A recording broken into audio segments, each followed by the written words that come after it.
So good morning, everyone. It's great to see such a big crowd so early on a beautiful Saturday morning. So thank you for agreeing to spend your Saturday morning with us. Since we're able to start on time, we're going to get you out by noon because I know everyone's got holiday shopping to do. And actually great to see some new faces this morning. So my name is Steve Brigham. I'm with Public Engagement Associates. We're delighted to be doing the fourth meeting over the last couple months on the long-term recovery process. Each of our meetings has had a different theme. Today's theme is rebuilding and historic preservation. I'm going to be kind of moderating over the next couple hours, but to start us off, I'm going to ask County Executive Kittleman to give you a few words of welcome. So, County Executive. Thank you very much. Is this working? Yeah. No, thank you very much. I'll be very brief because you're not here to hear from me, but I just want to say thank you. And Steve, I want to thank you and your company, everybody, for working so well and hard. And I know this is the fourth of a series of 4 meetings, but the biggest thing I need to tell you is this isn't the end. This isn't like, okay, we had the 4th meeting, we're going to go on and everything's going to change. No, we're going to continue to be working with everybody, continuing to get ideas to figure out the best way that we can move forward. And I can tell you right now, things are going as well as I think most people would have expected if they were here 4 months ago. I mean, Ellicott City is doing well. The residents, the business owners, the property owners have been amazing. Small Business Saturday was amazing. Midnight Madness was amazing. And I just want to thank you for that. And as you said, after 12 o'clock when everyone goes to their holiday shopping, you know where you're going. You're going down the hill. And so please, thank you again, and please continue to work together and make sure that we can make this thing go better for everyone else. I mean, a lot of the residents are back, or most of the residents are back. Still some businesses are not. We need to make sure everybody's needs are met. And having these get-togethers and meetings to talk about what else we can do to improve for the long-term recovery of Ellicott City is so important. I can tell you, I just came from the Maryland Association of Counties on Wednesday, Thursday, and Friday, and all I hear from everybody is how impressed they are by the folks in Ellicott City. They continually say that to me, and they're just amazed at how much you guys have done and come through and continue to strive for. We are becoming the model resilient community that everybody will be pointing to in the future, and people are going to write stories about you guys, and they're going to say this is the way it should be done. And so I want to thank you for being part of that now. I also want to thank the folks from Annapolis for coming. Thank you very much for sharing some of your experiences and how you have dealt with these issues in the past. But more than anything else, thanks for being here, and I want to thank everyone for being patient with us and working with us. But continue to remember that we will continue to do whatever we can to make sure that you guys have what you need. Now there are going to be a lot of ideas that are coming up through all these meetings. I need to make sure everyone realizes not every idea can be done. Some may not be feasible financially, some might not be feasible just practically. But we're going to look at every idea that people have and make sure that everybody's idea gets the attention it deserves, and then we can all work together as a community to figure out what's the best way to move forward. So again, thanks for being here. I look forward to sharing the morning with you. Thank you, Steve. Thanks.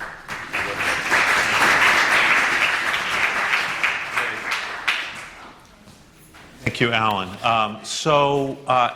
One of the great things about this process for us is how engaged the county executive. Yes.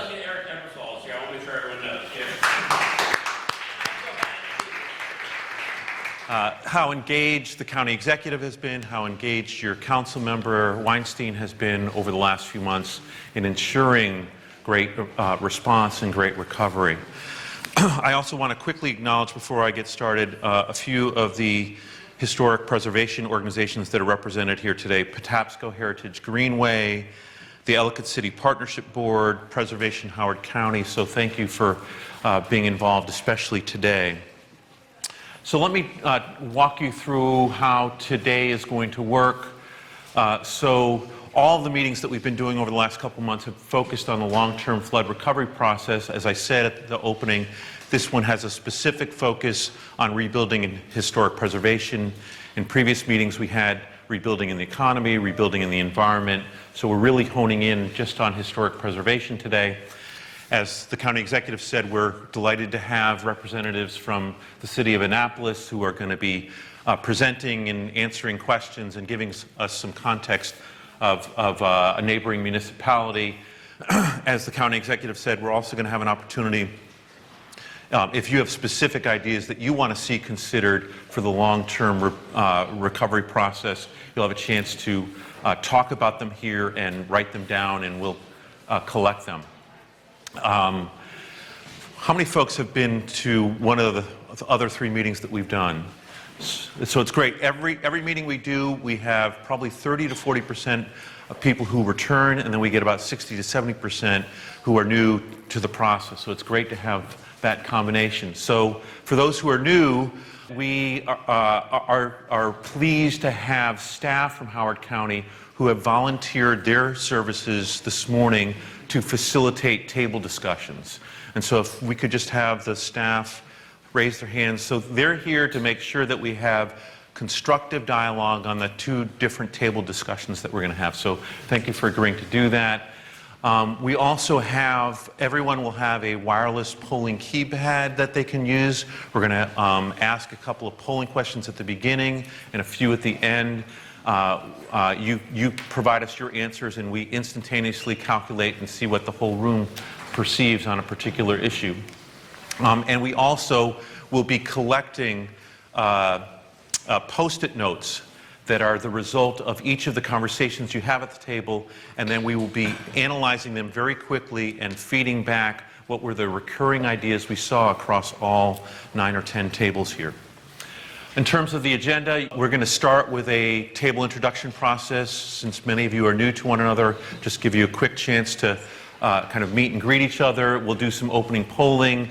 And then really the main event is we'll hear a really wonderful presentation from the city of Annapolis where they talk about their recovery from one of their floods, especially from a historic preservation standpoint. We'll have an opportunity for you to ask questions and get responses to those questions.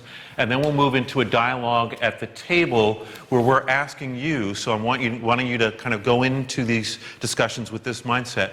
What are the ideas that you hear in the presentation that are compelling to you and seem highly applicable of, you know, we might consider doing that for our own recovery? So really paying attention in not just hearing the great story that Annapolis has, but what might we apply from what they did to what we want to do.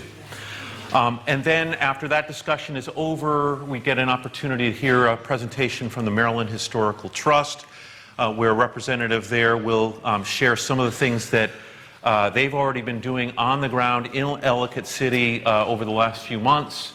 We'll also hear from Phil Nichols from the County Executive's Office talking to you about the recovery process, the construction projects that are going on, and some of the project ideas that we've already collected, literally hundreds of them over the last few months. And then we'll ask you to engage in a second discussion where we're asking you to really think about what are the most effective ways that we can come up with to make sure that we preserve our historic assets to enhance the recovery. Then we'll be at the end of the morning, near the end of the program, we'll hear the themes from the first discussion, so you see what the recurring ideas were across all the tables. We won't have a chance to theme the second discussion, but we'll hear a cross-section of examples that have come out from each of the tables, just so you can get a sense not just of what happened at your table, but what happened across the entire room. We'll do a final set of polling questions. You'll hear from Joe Herr, Ellicott City Recovery Manager, and he'll let you know what the next steps are, and he'll give you one last final encouragement to go out and shop in Old Ellicott City this morning. So that's the agenda for today. Just to give you a little bit of context, so this process that we've been doing over the last few months, so we spent a good amount of time in October meeting with lots of different community stakeholders to get and collect their ideas for what we might do from a recovery standpoint, whether it was infrastructure, economy, preservation, environment, or things that didn't fit neatly into those categories. We've been doing the same thing with hundreds of people in the 4 meetings we've done so far, public meetings that we've done so far in November and December, gathering ideas from the public. During the course of the winter, really starting next week, taking a look at all the project ideas that have been generated, figuring out which ones are short-term, that, according to the criteria, we're not going to be able to do them all, but what ones are applicable, practical, and that we have resources to match with them, and what ones belong in a longer-term master plan process. So we'll be doing a pretty detailed analysis over the next couple months to sort all of those out. And then the master plan is due to begin sometime in the spring of 2017 and will continue well into the fall. Next slide. And a number of the things beyond the ideas that we've generated in these 4 public meetings and with community stakeholders over the last few months, there's a number of studies that are happening simultaneously this fall. So there's a Tiber-Hudson corridor assessment, and I'm just going to read from my notes what each of these are because I don't have it memorized. So this assessment will analyze the current state of the stream channels and provide recommendations on potential enhancements. So that assessment is due to be done around Christmas time. The flood case study is a study being done that collects the first-hand accounts of what happened the night of July 30th and then maps out how the water reacted in Ellicott City during the flooding, so we really understand the dynamics of what happened that evening. The hydraulic and hydrology study, this is a study that began in the fall. It won't be completed probably until February, maybe early March. There's much more involved in this study. It's a comprehensive analysis of the Hudson, the Tiber, and the New Cut branches all the way down to the Patapsco River, so looking at the watershed, the full watershed. And it's analysis that will model how certain water retention controls and channel enhancements will reduce the amount of flooding on Main Street in various storm conditions and scenarios. So all of these things really need to be done first before we say, all right, now we understand kind of the parameters and the constraints of what we need to be focused on for the master plan, which again will begin in the spring. So that's just to give you a context of what we're talking about today and kind of where it fits in to all of that. Now for the easiest part of the program, I'm going to ask you to do table introductions at each of your tables, just quickly sharing with your neighbors what's your name, where do you live, and why did you attend this? Again, we didn't change the slide because we did this on a Thursday evening about a week ago. Why did you attend this morning's meeting? Your table facilitators will lead you through. I'm going to give you just 4 or 5 minutes for this, and then we'll move into the presentation.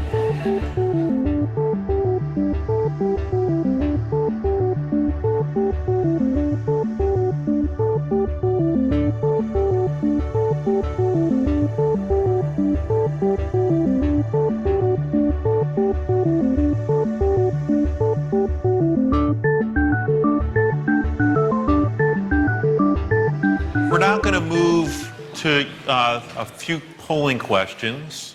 So if you haven't already received your polling keypad, ask your table facilitator to distribute it at your table. These keypads are really easy to use. So we're going to ask a series of questions. Each question has options that you can choose from. You choose the one corresponding to that number and you press that number. So if it's number two, and you will see a green light light up on your keypad. Knowing that tells you that the system has received your vote. If you make a mistake, it's a very forgiving system. So if you wanted to press 3, but you press 4, you just press 3. The system takes your last vote. There will be a few votes this morning that will provide you an opportunity to vote for more than one thing. It's the same thing. You press the first number, make sure you see a green light, press the second number, see a green light, so on and so forth. If we have options this morning that there's 10 options, you press 0 for 10. Everyone good with that? Yep. All right, so the first question. What is your relationship to Ellicott City? And right off the bat, you can press more than one here. The options are 1, I live there, 2, I work there, 3, I own a business, 4, I shop, 5, I worship, 6, I own property, 7, some other relationship. So you can press each number for you that applies.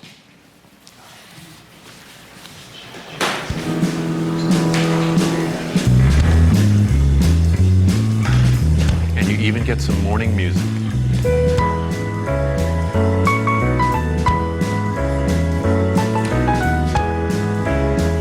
All right. So 2/3 of us shop there, but after today, that number is going to be 100%, right? That's right. Okay. All right. 58% live there, so more than half here. 42% own property, and about 1/3 work there, and then other people have other relationships, owning business, worshiping. What are some examples of other that people were thinking of when they pressed other? It's okay, you can call it out. Volunteer, yeah. Yeah, I'm on the Historic Preservation Commission. Great. In preservation efforts. Yeah, great. Okay. Next question. How long have you lived, worked, or regularly visited, which could be shopped, dined, worshipped in Ellicott City? 1, I don't live, work, or regularly visit Ellicott City. If that's true, then today is unusual, I guess. 2, less than 5 years. 3, 5 to 10. 4, 11 to 20. 5, more than 20 years. How long have you had a relationship with Ellicott City?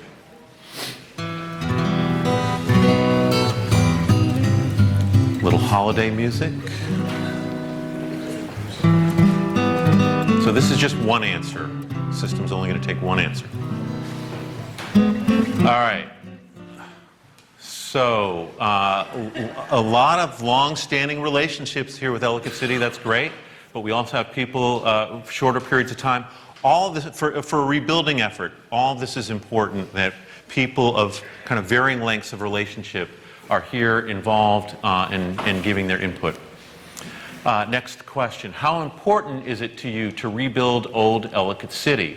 The scale goes from 1 to 4, 1 very important, all the way down to 4 not at all important.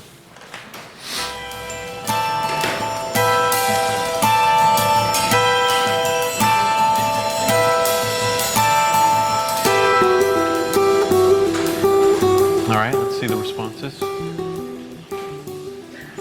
Okay. So, you know, if two is at least moderately important, so we have consensus in here, I think, that it's really important, or at least important, for us to rebuild old Ellicott City. Great. So that's important for us to know. So that's going to be the last of the polling until the very end of the program. But now I am delighted that we are going to hear from the City of Annapolis, and we're going to hear from Lisa Craig, who is the Chief of Historic Preservation for the City of Annapolis, and she's going to be giving a presentation.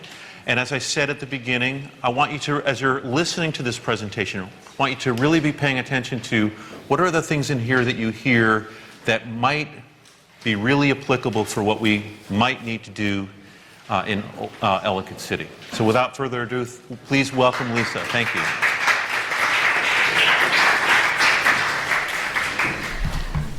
Good morning. How is everyone?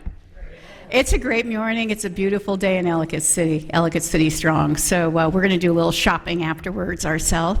Being from a historic district and having run a Main Street program before, I also know how important it is and how integrated economic development and historic preservation are. So glad to see you all here, and hope we can give you some good ideas that not only will help you with your own building resiliency efforts on your properties that you own or that you live in, but also help you understand better how our community, our Main Street community, survived.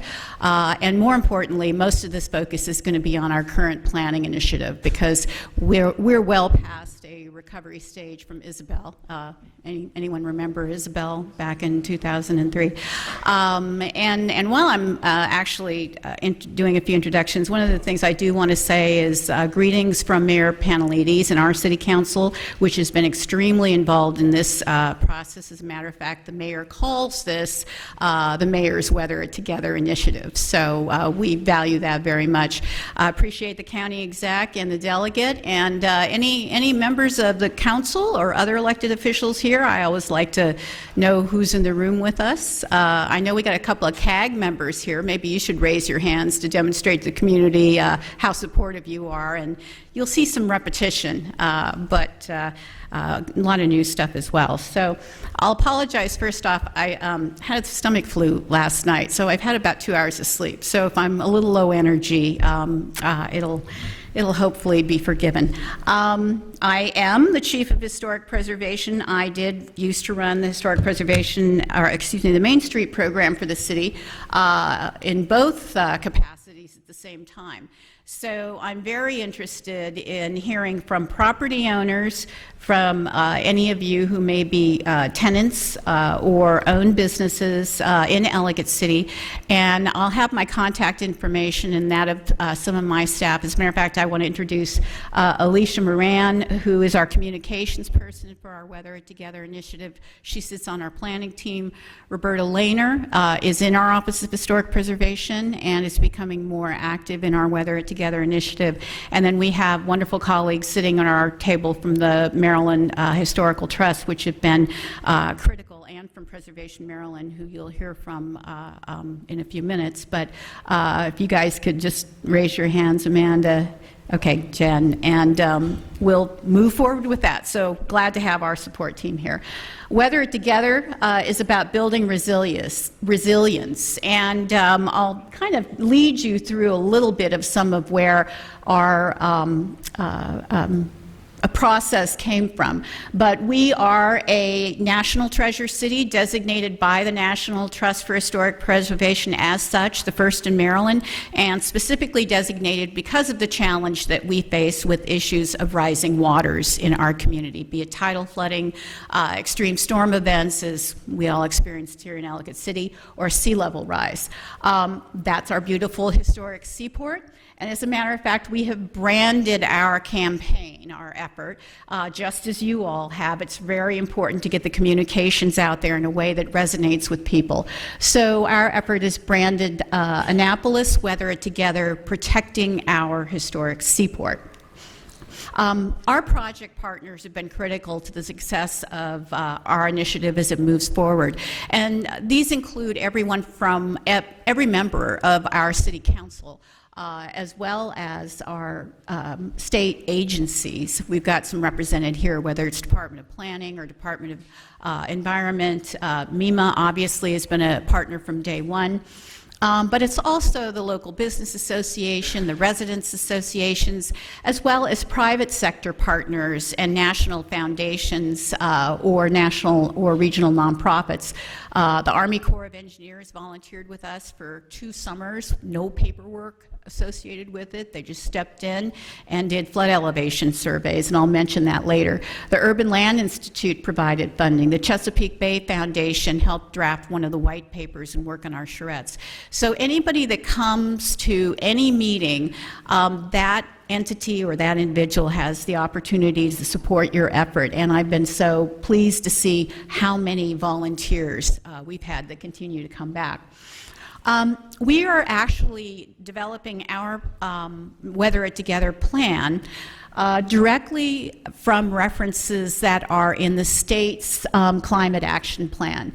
And as you can see, the state's climate action plan, and I'll point out, you all probably can recognize, we're looking here. There. We're looking at Baltimore, obviously right here. And this happens to be just a high tide, nuisance flooding day, normal day down at City Dock with docks out in front of Armadillo's Bar. So these are kind of some of the issues that this plan is looking to address, but looking to address it through local governments. And that's where we're really trying to work with our agency partners to give them some model that they can use and promote out to other local governments about how it can be done, at least a framework, because every jurisdiction is different. The issues relative to flooding and hazards, disasters in Ellicott City are similar but slightly different. We deal with something called sea level rise. You have riverine issues. So still, nonetheless, the planning process is similar. We're a very historic city. How many of you have been to Annapolis before?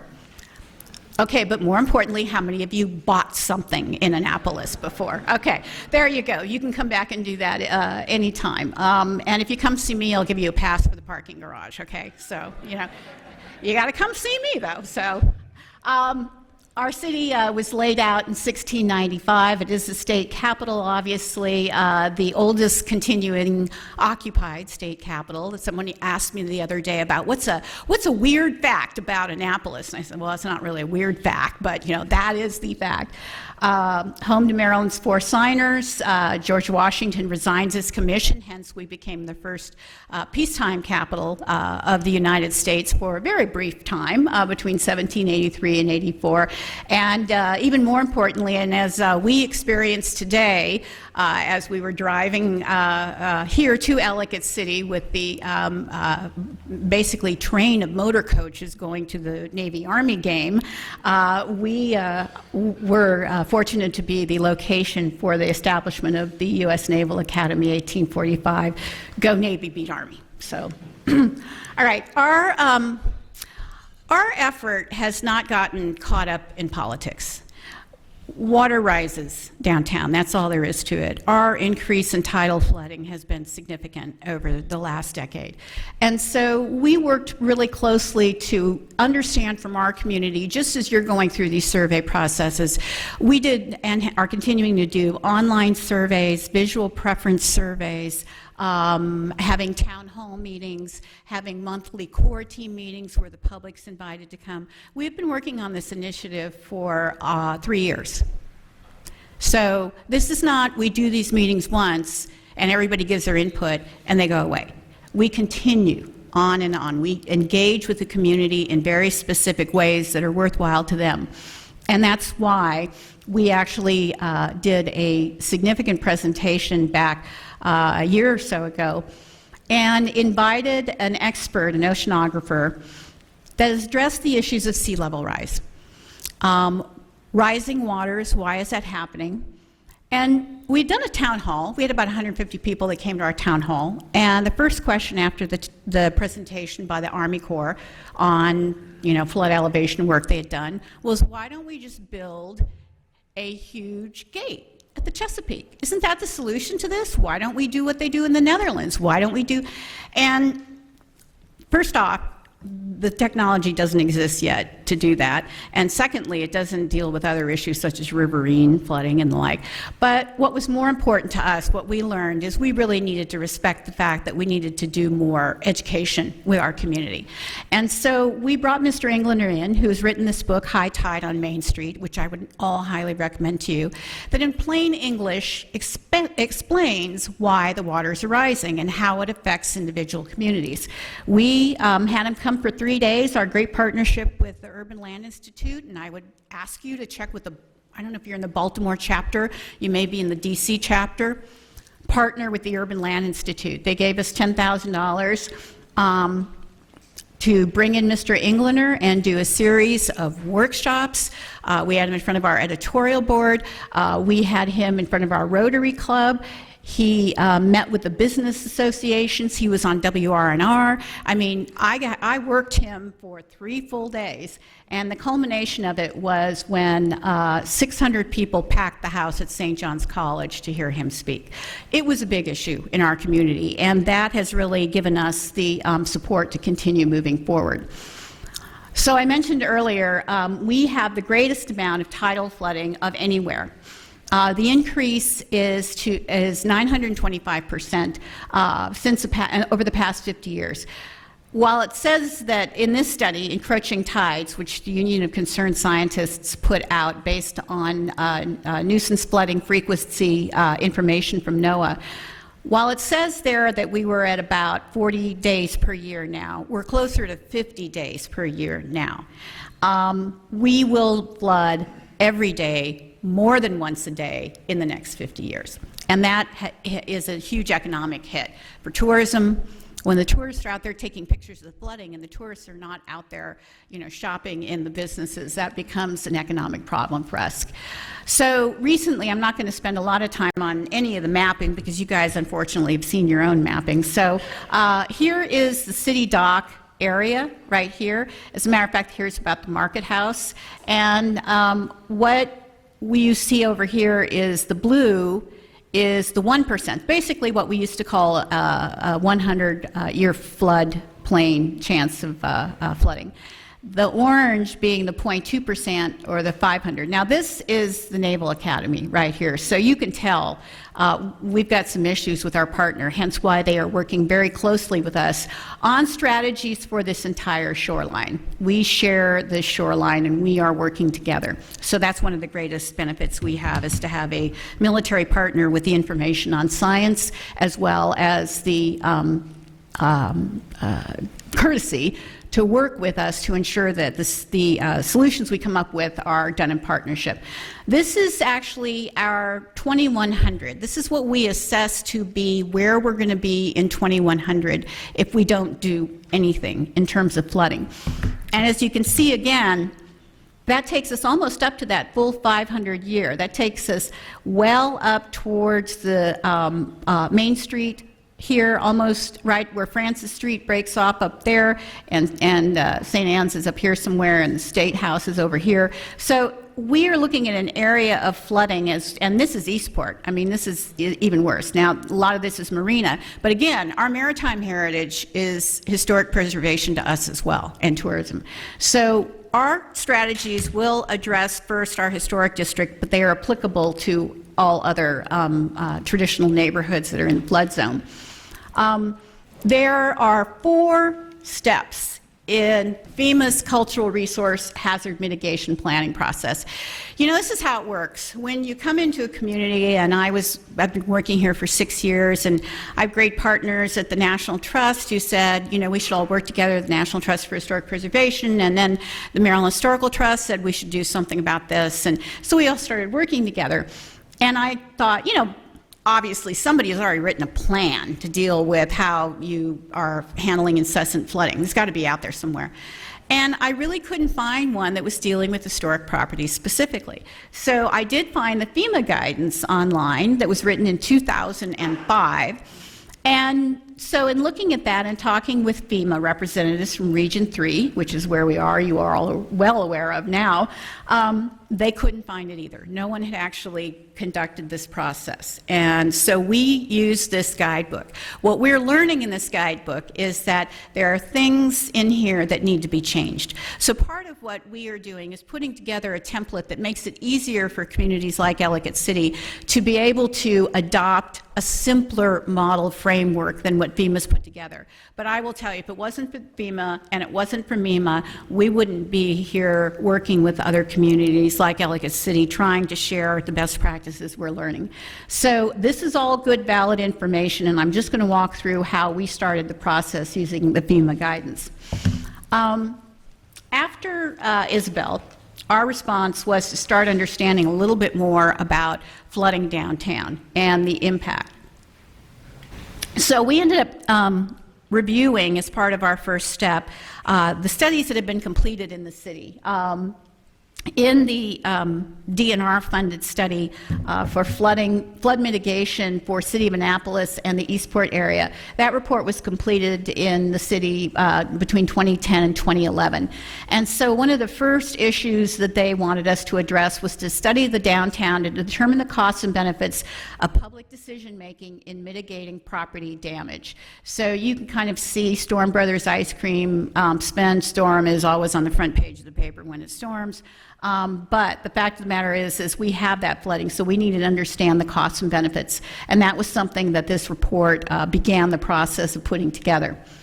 We also have a city dock master plan, which was in the works when I was working on our first planning efforts for Weather It Together. So the city council, aware of the fact that we had not yet completed our plan and aware of the fact that when you write a development plan, if you don't at least give some wiggle room for what you know are studies that are happening now or may be produced by comparable agencies down the road, then you're making decisions and you're putting things on paper that will need to be changed later anyway. So the City Council made a point of including the language specifically that we would, as a community, develop a hazard mitigation plan, and we would explore and present several strategies for addressing flood year and sea level rise. And the strategies we're looking at are not just public investments, because it's not just public investments. Private investment and personal decisions by each and individual property owner is the only way you are going to build a resilient community. I will say right now, you cannot wait for just the county to solve the problem. We cannot just build a seawall or a floodgate at the Chesapeake. We own property. What are we going to do about our property? It's important to us. So we will work in partnership, but we want to make sure that our community has all the tools they need. We have a planning team. These are all local people. We brought in Michael Dowling, who's a local architect, to do our condition assessment and an architectural survey. You've met Alicia. She's a communications person. She's a local company. We have Eileen Fogarty, who is our planner, former director of planning for the city, moved back to town, and she is working with us as well. And then we have a good friend from Philadelphia that's been involved in volunteering time as an engineer. Bring together the appropriate planning team that are local people and bring the resources you need. Then you develop a database of survey. If you haven't completed survey work in Ellicott City, if you do not have intensive level survey work, then you need to go and see Amanda and Jen before you leave today to better understand what that means. But understand your buildings, understand their condition, understand the risk associated with flooding and any other hazard that you may want to look at. Utilize your GIS database information. My GIS person, Sean Wampler, is my best friend. I rarely worked with her until this project, but she is so excited because it gives them something better to do than just crime statistics. You know, they love working on community-based activities. So talk with the county technology folks, and I'm sure they're involved with you already. And then you start to develop a big database. And I'm just showing on the map here, this is the GIS map actually for Eastport. So this is kind of how we started mapping out our adjacent community. And engage everyone. Matter of fact, the alderperson for Eastport, Ross Arnett, is very much involved, along with our alderperson for Ward 1, Joe Budge, in our monthly meetings because he understands it's relevant to his community. Through this whole process of bringing people together on a monthly basis for the last 3 years, monthly, every other month, depending on if we had a speaker or the like, we were able to bring in partners that saw our efforts, saw what we were doing, and we've raised money, upwards of $350,000 of money since that time, both from agencies and from nonprofit partners. And we started by also looking at step 2 of the process. There's 4 steps. Identifying the hazards. So we went through and identified all of the events, and with Isabel having been the most recent that we're pulling data from for her comparison, Isabel was an 8-foot elevation rise way back in 2003. So we identified the locations of our buildings that are in the hazard area. We identified the hazard. We assessed the properties that were contributing. There's 147 that are historic contributing properties. We looked at their vulnerability. We looked at what the loss to the structure would be. I know you guys have done an economic study, but what we've done is every single building we've looked at, and to understand what a flood event would mean. And we have a formula, and we'll share this with anyone who would like it, obviously with the county and Ellicott City folks, but we have a industry standard for what it would cost to replace just the ground floor of the structure, the contents of the structure, the loss of the function or use, or the displacement if a business has to leave and go somewhere else, or a resident has to leave and go somewhere else. What is the rent? What is the comparable rent that they're going to have to pay? So we have a total projected loss or cost that we would give to FEMA in the case of a major flooding event that shut down our downtown for 6 months of $288.5 million. And MEMA has reviewed the basis for our estimations, and they're comfortable with understanding where they came from. As I said, we had the U.S. Army Corps volunteer time, did an elevation study for every single building. And then the last component under some of our plan setting is to understand the community value of these places.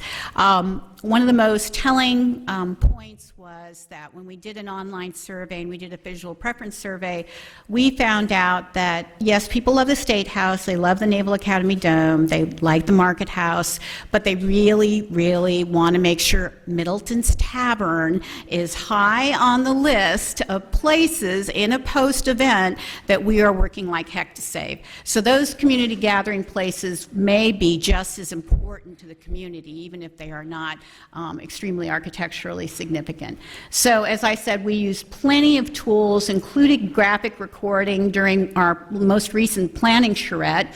to identify what was of interest in the community, what the community's priorities are.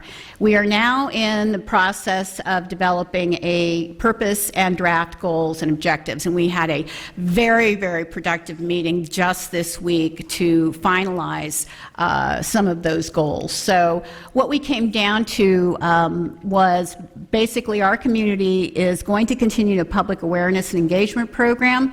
We are going to lead in building resilience. We are going to lead through promoting technical opportunities for property owners and what our city chooses to do. We have learned from Ellicott City that we need a response and recovery plan, and we need to build back better. So that is going to be a key component that will be in this next 5-year plan, developing that response and recovery plan, and we will steal freely from Ellicott City on that. So we thank you for what you unfortunately have had to go through, but want you to know that we are hoping that other historic cities will benefit from your lessons learned. We need to align land use, economic development, and regulatory activities to protect all of our assets, and we need to make sure those align also with state and federal agencies. And finally, we need to incentivize public and private investment for flood adaptation. I'm going to skip the adaptation part. There is a flyer on your table. You can get this from the National Park Service. It is online. You can just download it if you would like, or Kristen or anyone else. You contact the Park Service. They'll send you thousands of these. So this is really a guide for disaster, preparing your properties for disaster. Everything from cultural institutions to what communities to do to what individuals can do. So I would suggest that might be a good place for you to start. Also, there is something called the Response and Disaster Wheel, which is Emergency Preparedness Wheel.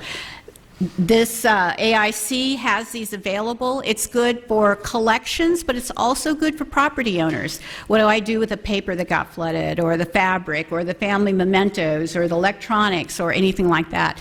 Terrific resource that can tell you how you can better prepare those things. And then lastly, in implementing the plan, we're going to have to make some important decisions. We haven't gotten there yet, but we know we are going to look at natural resource protection. We're going to look at dry flood proofing options. We're going to look possibly at elevation with some of our buildings that we may be able to elevate, or elevate interiors of commercial properties downtown. More importantly, we have a tax credit. We rewrote our tax credit a year and a half ago. Our alderman said, can we do anything for flood preparation? So we rewrote our historic property tax credit to incentivize a 25% reduction in your property tax if you made improvements to your historic property that addressed issues of flooding. And finally, we are developing this as a model. I'll leave you with this slide and invite you all to attend our next big public meeting, which is in January. We have 2 days planned, Tuesday, January 24th at the Annapolis Waterfront Hotel from 6:30 to 8:30. We will have FEMA representatives who volunteer to come and talk about the National Flood Insurance Program and how that program is changing and what that means for property owners who are in floodplain areas, what additional increased costs you may be seeing, and what's not covered. And unfortunately, some of you may know what's not covered, but that is also changing as well. It's focused on individual residential properties on Tuesday, and then on Wednesday we'll be talking to the business community, co-sponsored with the Chamber of Commerce, specifically on that same topic. We'll also be doing a big conference on this in November of 2017. So sorry not to give you more detail, but anything you'd like to find out about our initiative, you can contact myself. I'm at lmcraig@annapolis.gov, or call the Office of Planning there, and they'll be happy to put you through. So thank you very much, and God bless y'all. No problem. Stay up here. Stay up here. Please thank again Lisa Craig. We actually have a little bit of time to take your questions, probably 2 or 3 questions. So why don't you stay up here at the podium? Ken, go ahead. Yes, thank you again, Lisa, for a wonderful presentation. We can have all sorts of meetings with committees and organizations and come up with wonderful, rational solutions to these hazards, but it seems to me one of the choke points is eventually you come face to face with an owner who owns property, maybe has bought property in the floodplain at reduced price, and is very angry and emotional that forces have conspired to increase the hazard. So could you say one or two things about dealing with this very emotional issue? I think sometimes the best way to deal with these emotional issues is to give them solutions. And that's why we are trying to put together this toolkit of opportunities. I'd mentioned briefly the tax credit. Okay, that is an important tool that we are now using on two development projects that are coming along. So that's the first thing. Give them some incentive. Is there something I can use? The second thing is that we have found out in talking to our FEMA representatives that in the instance of a declared disaster, okay, when there is money available, and it's interesting that there's no correlation, but our big snow event we'd had just a couple of years back ended up giving us money that we could use towards any type of disaster. So we have not yet figured out how to put this application in, but we will.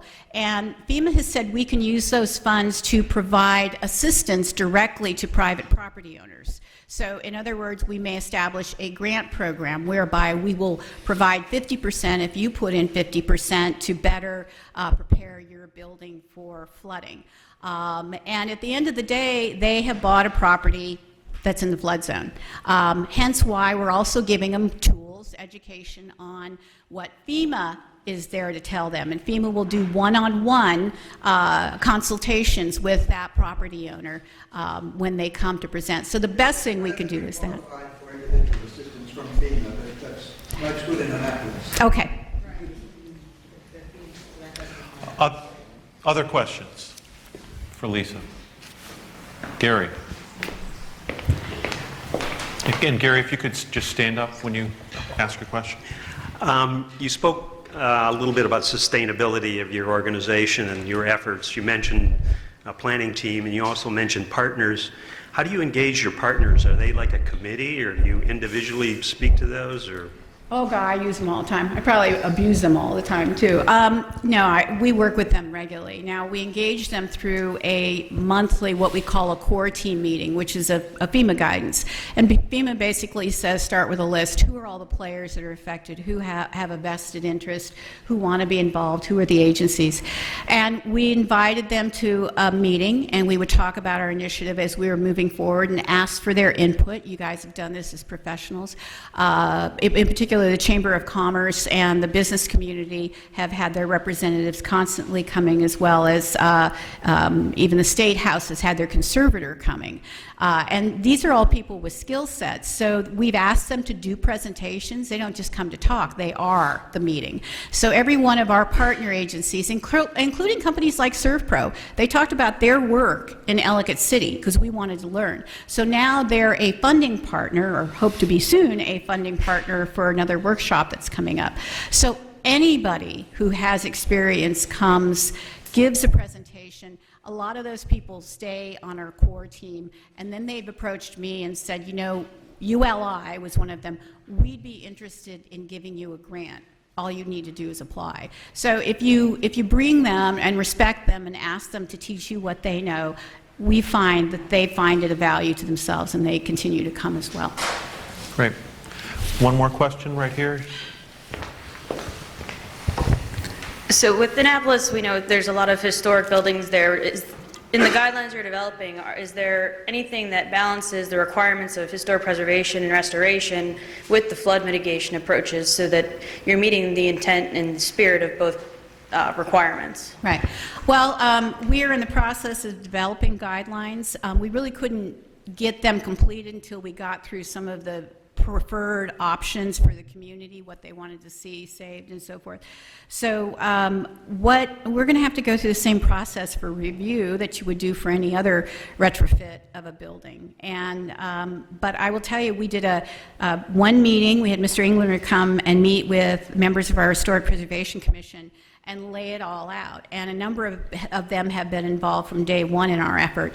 So they know what's going on, and I have to tell you, they're ready to talk about elevating the entire city 3 feet if they need to do that. So as it comes to each individual project and retrofitting, our architect on the project has actually gone out and talked with individual property owners who've said, what can I do? And some of them aren't even in the historic district. We find as much value in this for those outside of the historic district who want to flood-proof their properties as we do those in the historic district. So, thank you. Let me just see if there's any burning. We do have time for one more if there's anyone else who wants to ask a question. All right. Actually, so right here, go ahead. If you could stand up, that would be great. I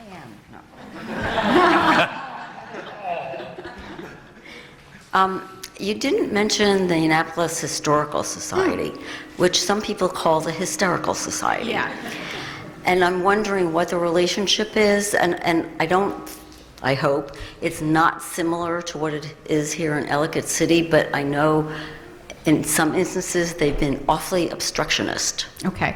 Well, there's two ways to look at this. First, we have to define the difference, and we're actually going to do a meeting about this because we always need to revisit this.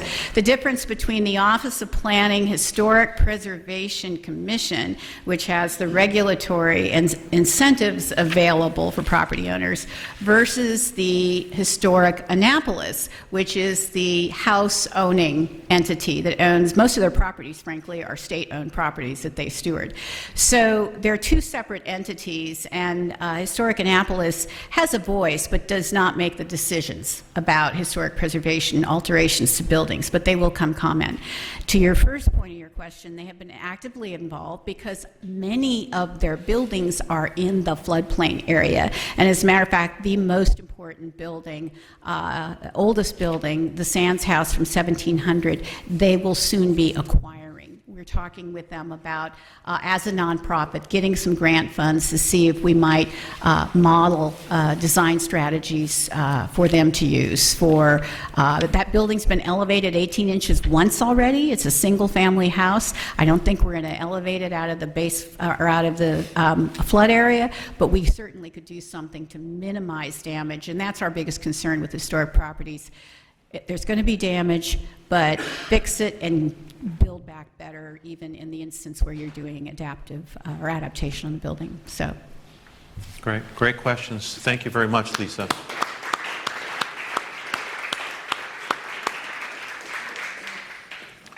I love that slogan, keeping history above water. Isn't that great? And it's great. All right, we may have to borrow it here.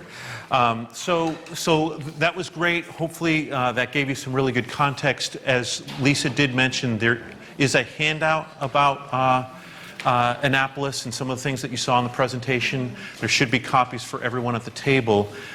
So you may want to have that at the ready as we move into our discussion. And so what we're looking for here is at each table for you to have about a 20-minute discussion where you talk about the various elements of what Lisa shared, reference what's in the handout, and really think about, so are there some things in what we heard and what we learned that we should really think about doing in Ellicott City? Or are there things that they have done or are in the process of doing that triggers a new idea for you of what might make sense for Ellicott City? So at your tables, your facilitators will lead the discussion. By the end of the discussion, we'd like you to have 3, 4, 5 ideas that you'd like to submit, each idea on a separate Post-it note. And we will collect those, and our theme team will be looking at all of them and seeing what the recurring ideas are across the tables. So look forward to seeing what you come up with. You have about 20 minutes for this discussion.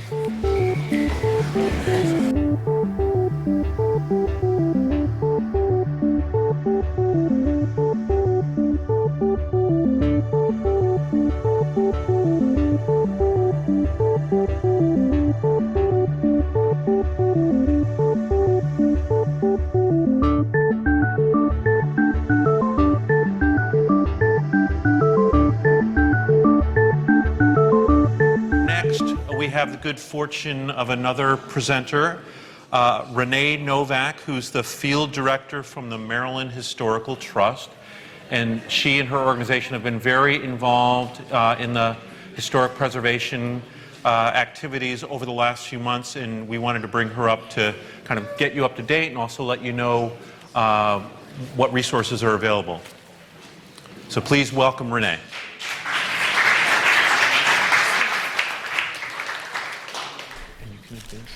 Oh, okay. Hello, everyone. Renee Novak, Preservation Maryland, and I just have a few minutes here to breeze through some slides with you. I've been told to keep it really short here. Okay. Preservation Maryland is a nonprofit advocacy organization founded in 1931. We're the second oldest organization of its kind in the country, dedicated to preserving Maryland's historic buildings, landscapes, neighborhoods, archaeological sites through advocacy, outreach, and funding. As a result of the July 30th flood, Preservation Maryland named Ellicott City one of its 6 to Fix sites. And 6 to Fix is a program that's been around about 2 years, and it's an innovative program designed to help save threatened resources statewide. PM invests seed funding, expert preservation staff, volunteer time, and advocacy and outreach to move projects toward preservation. And as a result of this, we established a resource center here in Ellicott City to provide technical preservation assistance and guidance for rebuilding historic structures using financial incentives and working in partnership with our local organizations like Patapsco Heritage Greenway, as well as the county. Okay, which brings me to historic tax credits. And there's so much information here, I'm just going to go pretty quickly. These tax credits that I'm going to talk about are administered by the Maryland Historical Trust, which is a smaller sub-agency within the Maryland Department of Planning. And the credits that I think is most applicable to what's going on in Ellicott City, something that would apply would be the small commercial credit. And this credit is for income-producing properties with rehab costs between $5,000 and $500,000. It's important to note that this credit is an income tax credit, so it's not to be confused with the property tax incentive that the county offers. It's 20% of the total eligible rehab cost. There is a cap, though, at $50,000 in a 24-month period. Something to keep in mind is that the properties must be located, in this case, within the Ellicott City National Register Historic District, and the properties must not be used for more than 75% residential rental purposes. So there still has to be a 25% commercial component to the building. The building must also be zoned commercial, so no owner-occupied there. And the work must also meet the 10 federal standards for rehabilitation of historic structures that's set forth by the National Park Service and the Department of the Interior. Okay, there's a federal preservation tax credit that comes down through the National Park Service. This is for commercial properties, residential rentals as well. And in this case, if you have a structure that is 100% residential rental, this definitely would qualify. For properties listed in the National Register Historic District or that are National Register landmarked. The credit is also an income tax credit. It's 20% federal income tax on eligible expenses, and it can be used in conjunction with the state credit. This is administered by the National Park Service, and it's reviewed in coordination with the Maryland Historical Trust. Something to note here is that the cost of the rehab must meet or exceed the current adjusted basis value of the property. Okay, there's a Maryland residential credit, and this is for strictly owner-occupied residences with rehabilitation costs over $5,000. This credit is as well an income tax credit. It's 20% of the total eligible rehab costs. This is also capped at $50,000 in a 2-year period. This is not for rentals. The property must be located in a historic district and must also meet the standards for rehabilitation. I'm just going to read quickly some examples of eligible work. Roof replacement, chimney repair, window restoration, new storm doors and windows where those have been previously reviewed and approved. Scraping, painting, repointing, floor refinishing, structural work, HVAC, plumbing, electrical, drainage, architectural and engineering fees can be included, and tool and equipment rental. And it's important to note that all of this work must be pre-approved by the Maryland Historical Trust before beginning, and also in order for those expenditures to be considered eligible for the tax credit. It's kind of hard to see here, but this just shows a before and after example of a row house in Baltimore City that got some new windows and had some repointing done, and a casement window that was restored, as well as a skylight. And here's an interior shot of a staircase that was rebuilt, reconstructed. We knew the form, we knew what the staircase looked like. That's an eligible expense, as well as the reconstructed cornice. And this is squirrel damage inside of a window here that got epoxied and fixed. And this is actually a property that I worked on. I used to work with the Maryland Historical Trust in this department, and this is a property in Easton that unfortunately had a fire, and the roof had to be replaced. This property was also held under MHT easement, so they were under strict guidelines to restore it to its original cedar shingle roof. So they also took advantage of the tax credit. This was a private residence, so they were able to receive 20% back on their project costs. Okay, really quickly, the county does have a tax credit program. This is a property tax credit, okay? So this is how this is different. Also, with the state and federal tax credit programs, that interior work obviously applies, interior and exterior. For the county, I believe it's strictly just exterior work with some consideration of interior structural costs, but nothing further than that. So that's a big difference. That's something to keep in mind. So the county has a 25% property tax credit for pre-approved work. This is deducted from the property tax bill. Expenses must be at least $500 or more. If the amount exceeds Howard County real property tax, any unused portion may be applied to the tax on the structure for up to 5 subsequent years. And projects may also be eligible for both the county, state, and federal tax credits. So there really is the potential for a layering effect to happen here.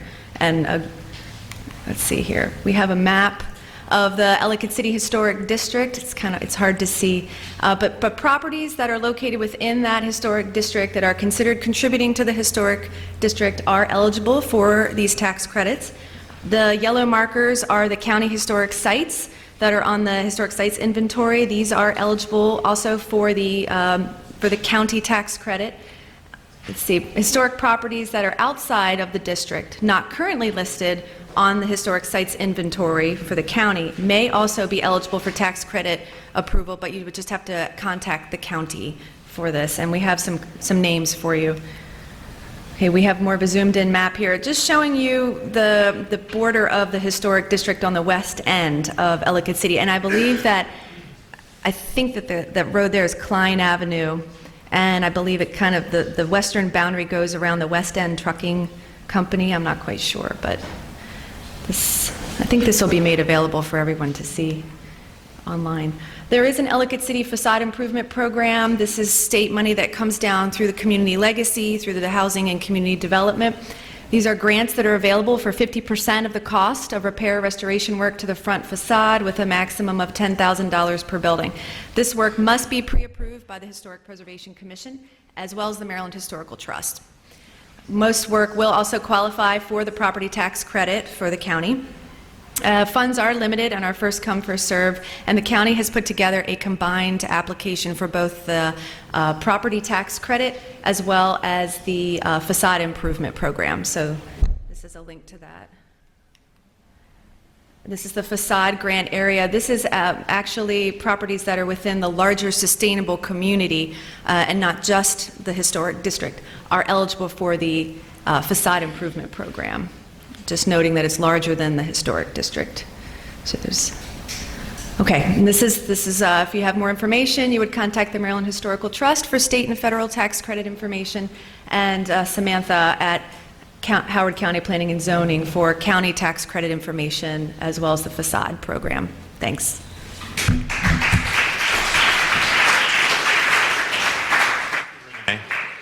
And Renee, so if for some reason you need her during the course of this next discussion, she's available if you want to pull over to your table or talk to her immediately afterwards.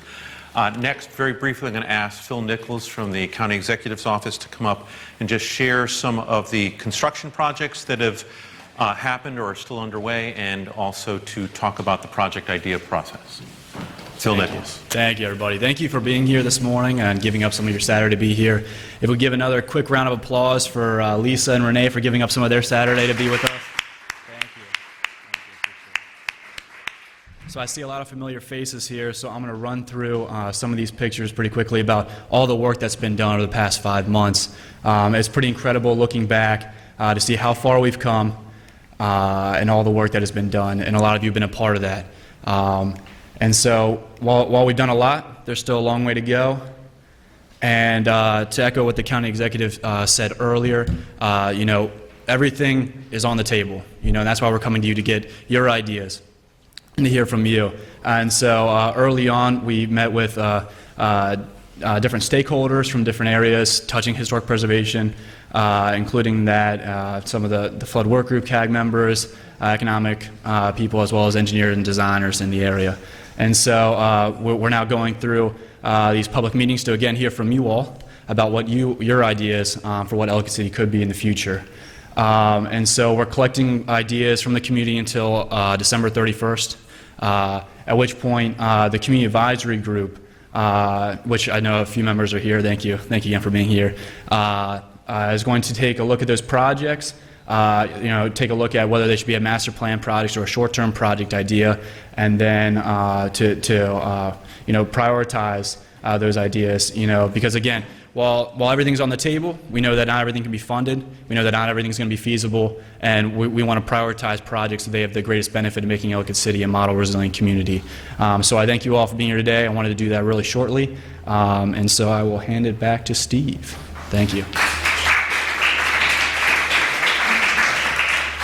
Thank you, Phil. And so as was mentioned before, so if even after this meeting over the next few weeks you want to add additional ideas in any of the categories, you can go up to the ecstrong.org website. Also, I think it was mentioned, but I'll mention it again, if you want to see the slides from today's presentations, that will go up on that same website, ecstrong.org. It should be available by later this or next week. Of all the ideas that we've collected, which I think are numbering near 300 so far, the staff has gone through and kind of categorized or themed the types of projects that are being proposed. And so out of the 300, they kind of fall into 30 subcategories. You should have a handout at your table that lists the rebuilding themes and lists the preservation themes. And as you see so far, we just have a handful. And so one of the things we're wanting to see out of today's conversation is the kinds of ideas that you come up with out of this meeting. Does it suggest some additional subcategories for the preservation area? So with that, we're going to move into the final table discussion of this morning. The question, I think in some ways, really builds upon the conversation you just had around the Annapolis presentation. But wanting you to kind of extend that and extend your ideas and your thinking beyond that to thinking about kind of the most effective ways or the most effective strategies you see for preserving our historic assets. And you saw in Renee's presentation the area of Old Ellicott City where we have many different historic properties. So what are some effective ways, building upon your previous conversation, that we can really make sure that we preserve our historic assets during this long-term recovery process? We're going to give you about 15 minutes for that conversation. Then when we stop there, everyone also has a project idea template. So if there are specific, concrete, discrete ideas you have, especially with a historic preservation bent, we're going to give you about 5 minutes to fill that out and where you can kind of flesh out more specifically what that idea is. But first, take 15 minutes, answer this question, same drill. Going to ask each table to come up with 3, 4, 5 specific ideas on separate Post-its. We'll collect them and share them back with you at the very end of the morning. Look forward to seeing what you come up with.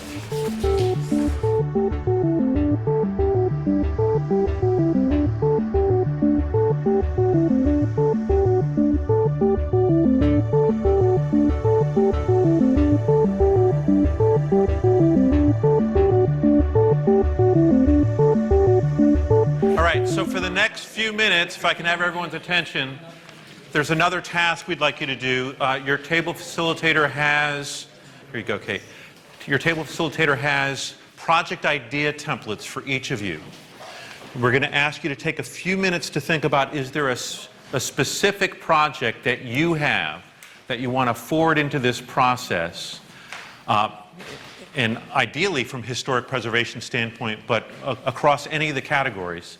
Take some time, fill this template out. So we ask you to give it a name as best you can, to describe in a sentence or two what needs to be done, describe what outcome you would hope that would come by investing money in it. Give us a sense of the budget for it and what category it belongs in. I'm going to give you about 3 or 4 minutes to do that. You don't have to do this if you don't have a specific idea, but I know there's a number of people that do want to give you that time to do that right now.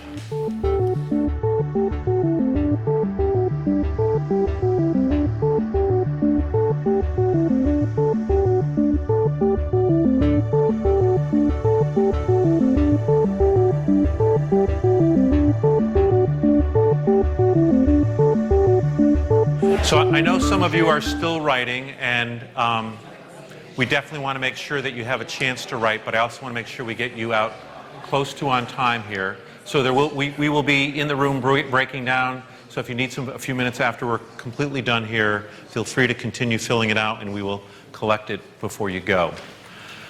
So next, very briefly, I just want to share it. So we've had several staff and people from my team looking at all the Post-it notes from the first conversation, and what we asked them to do for that conversation was to look at all the Post-it notes and figure out which were the ideas that occurred the most frequently in the data.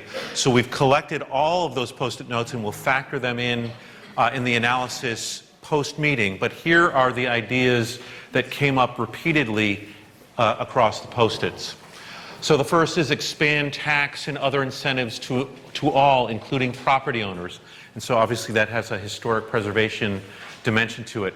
Enhance the inventory of property, in parens, economic and preservation value. So factoring the preservation value in there. Provide detailed information on construction and mitigation techniques. Acknowledge flooding as part of our history and heritage. As we're going forward, balancing needs of preservation, flood mitigation, and economics in a holistic way. Next, ensure insurance is available for all, but especially for those who are rebuilding. I would say those who are rebuilding with a historic preservation bent. And kind of more broadly, use branding to educate the public on the mitigation efforts, I would say throughout 2017 and beyond. So those were the ideas that were recurring. Again, as I said, we'll take a closer look at this data afterwards and figure out where else it factors into the efforts going into 2017. So I'm going to ask you to pull out your keypads one last time. We've got 2 polling questions that we're going to ask. So the first is a press all that apply. So it's a multiple vote here. Who do you think has a responsibility for reducing flooding risk? 1, federal government, 2, state, 3, county, 4, the people in the area affected, or 5, other. Again, you can press all that apply to you.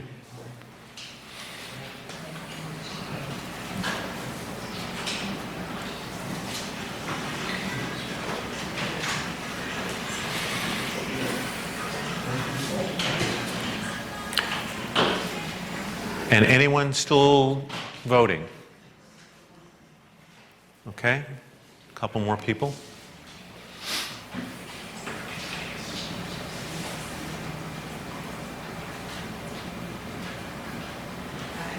All right, how about now? All right? Where's my results? We didn't have any music. So. Yeah, we didn't have any music. Do we need to do it again, Karen? Okay. All right, so lots of actors need to be having responsibility. So the top one was county with almost 100%. Not a surprise there. 83% state, 80% people in the area affected, and 60% federal, and 30% other. So when people were thinking other, who else applies here with having responsibility? Industry experts who understand it across different communities, so they can... Right, industry experts. In the back? I think generally speaking, the community at large, because the water is running off other property. Right, the community at large. Same thing. Same thing. Leading into that is also the developers. Developers. Okay? A combination of planning and zoning and building. Planning, zoning, and builders. Great. So there's a lot of actors that have responsibility here.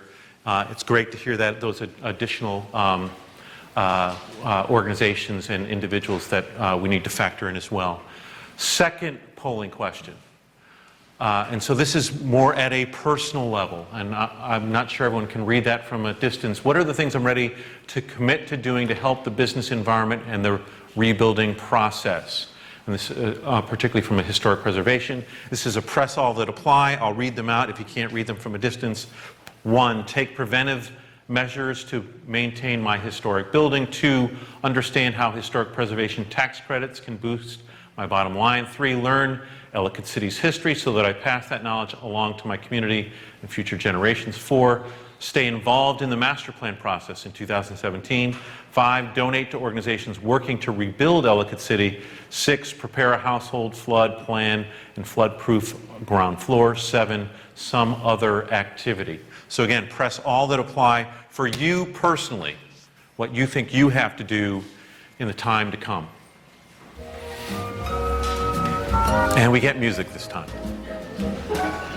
Sleigh bells ring, are you listening? In the lane, snow is glistening. Tony Bennett? Is this Tony Bennett? A beautiful sight, we're happy tonight. All right, anyone still need a chance to vote? All right, let's see the results. All right, so number 4, stay involved in the master plan process. 90% of you are going to. That's great to know. We're going to hold you to that next year.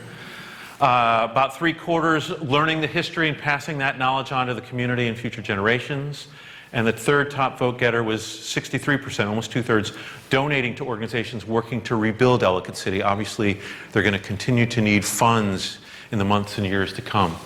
And obviously lots of other important commitments people are making. So thank you for thinking about that and continuing to play your role in the rebuilding and recovery process.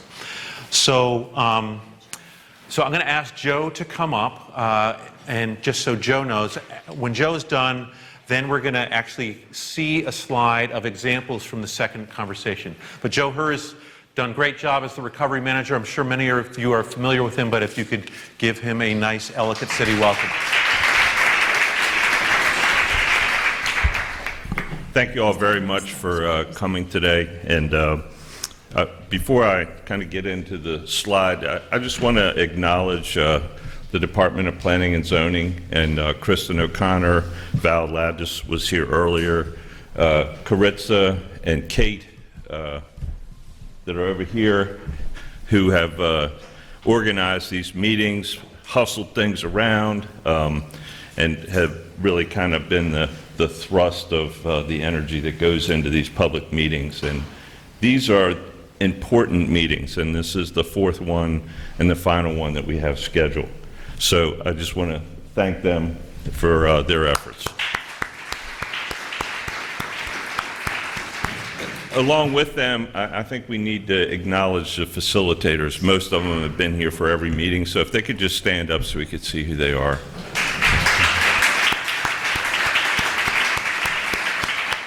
Thank you all very much.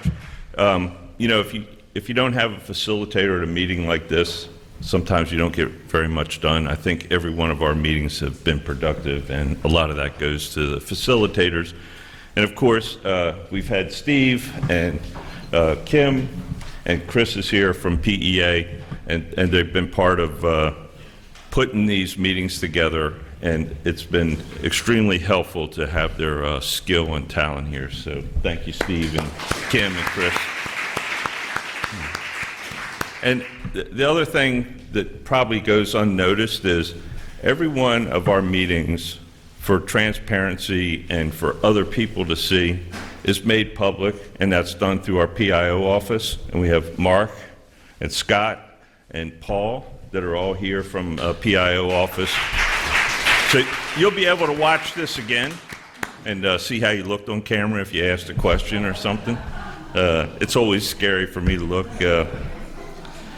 I did want to just acknowledge a couple other people, if you'll bear with me for just a second. But from the Long-Term Recovery Committee, that's the committee that is made up of people that are trying to meet the unmet needs, that void that is between what the county can do for people and what they can't do. So I know a couple of them are in the room. If you wouldn't mind standing up. I know Monica's back here on their board. I thought I saw somebody earlier. Oh, right here, and Kathy Rice also on their board. They'll be very important as we go forward. The other people I wanted to acknowledge that are sitting over here, one is Emily Meyer from FEMA. Her job is, she's here for a month to help us find opportunities for programs or grants that we may qualify for that might be obscure, and she's really been very helpful. So thank you, Emily, for being here. And from the state, the Department of Housing and Community Development, Matt Schering is here, and he's our on-the-ground person for that program. And second to last, I'd like to thank Lisa and Renee for coming and doing this presentation on a Saturday, and I hope you feel better. I had that little bug at myself. It doesn't last long, so you'll be back to full strength by tomorrow, hopefully. And of course, I have to acknowledge Maria and Phil that are here from the Disaster Recovery Task Force, which Ryan Miller calls the dirt. So if you ever hear anybody say the dirt, it's me and Maria and Phil. So, and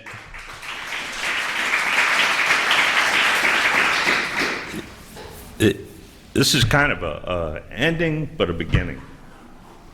This has been the tough work. There's more tough work to do, but this has been really tough. We've had all kinds of emotions. We have our CAG members here, Ken, Gary, Beth. I don't see anybody else, but they've been engaged with us weekly since August, and thank you all very much. So, we still have a long ways to go, and we're going to be working towards that master planning process that's going to be so critical for the future of Ellicott City. And we're going to keep trying to pick off anything we can pick off in the early stages of that and make things better and keep working hard and keep trying to find the opportunities. But it's tough work. But I think we have had some great success. We had, I guess, what I'll call a great reopening a couple weeks ago. We had Midnight Madness that, from what I'm hearing, was a great event for the businesses. And then today, hopefully all of you are headed down there to make today a great day, even though it's a little bit more colder out, but it is great Christmas weather, and you'll be doing a great service if you can spend some time in Ellicott City. I know the businesses down there appreciate it, and it is a nice, brisk walk for everybody. Good for your exercise. So the one big event coming up December the 15th at 5 p.m. to 9 p.m. Is the Shop Local, Shop Late.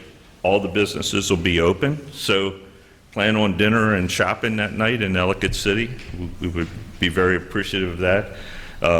Moving forward, the Community Advisory Group is starting to take all the project ideas and develop their final deliverable, which will be hopefully completed by February 1st. And we want you all to stay engaged. I know I'm speaking to the choir here because most of you all, I've seen your face at the other meetings, and I appreciate that, your time and energy. But part of being successful is that we have to have the community involvement. if you would leave it up to me, I can tell you things would be messed up. I'm a firefighter by trade. The thing I was really good at was breaking down doors and doing destructive things, and I don't want to do that anymore. So you guys got to stay engaged and keep us focused in the right way. But in just closing, I know I'm running a little bit long here, but I did want to thank everybody. Thank you all again, and please stay engaged, and please tell your neighbors to look at these videos online about what occurred. They'll become better educated and a better resource for us. So enjoy your holiday season, and thank you again for coming.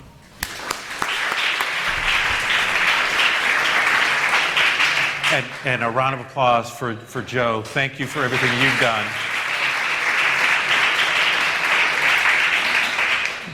Joe is the glue of this effort.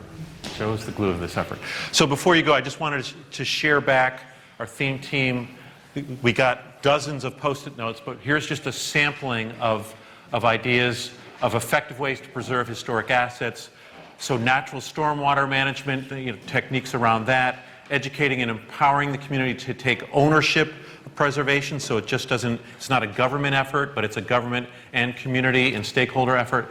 Make Main Street walkable and accessible as we do the recovery process. Set up a revolving loan fund for preservation. Explore innovative and sustainable preservation strategies. For example, raising buildings, and there were many, many more, but those were just a handful of what they chose and were able to get on a PowerPoint really quickly. So I want to echo what Joe said. It's been great doing all of these meetings, getting all of your great ideas, having a chance to discuss these really important issues, and really helping to guide us as we move into the longer-term recovery, figuring out what are the short-term things that we can invest in going forward, figuring out what belongs in the master plan process so that we can make it alive and vital and robust so that we can really make this a resilient Ellicott City going forward. So thank you very much. Have a great weekend. Have a great holiday season. Your table facilitators will be collecting all your worksheets and your project idea templates, and we'll make sure that those get typed up and added into the mix on the website. Thank you very much, all.